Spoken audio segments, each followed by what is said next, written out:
আমাকে জীবন মরণ নিয়ে টানাটানি আমি ঠিক করছি বিদেশে আমি যাবো।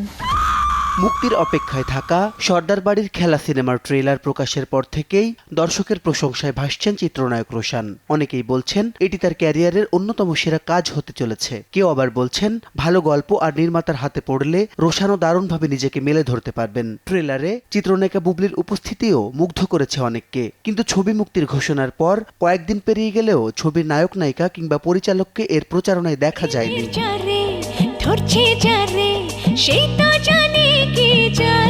এবার ঢালিউডের এই জুটির নিরাপত্তার কারণ হিসেবে সামনে এসেছে আর্থিক বিরোধ।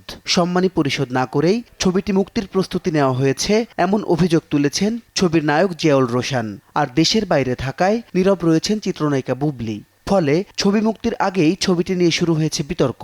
রোশান জানান, ছবিতে অভিনয়ের জন্য তিনি ৮ লাখ টাকা সম্মানিতে চুক্তিবদ্ধ হয়েছিলেন। চুক্তি অনুযায়ী ডাবিংয়ের আগেই পুরো অর্থ পরিশোধ হওয়ার কথা থাকলেও তা হয়নি।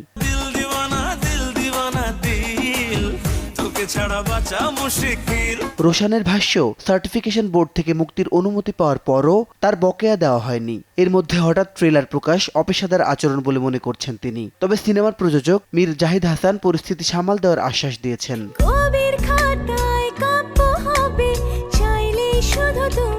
প্রযোজক সূত্রে জানা যায়, সরকারের কাছ থেকে ৬০ লাখ টাকা অনুদান পেলেও ছবিটির মোট ব্যয় দাঁড়ায় ১,৬০,০০,০০০ টাকা। গেল বছর সিনেমাটি মুক্তির পরিকল্পনা থাকলেও নায়িকার কিছু বকেয়া সম্মানী পরিশোধ না হওয়ায় তা সম্ভব হয়নি। পরে সেই বকেয়াও পরিশোধ করা হয়েছে। রোশানের পাওনা নিয়েও ব্যবস্থা নেবেন তিনি।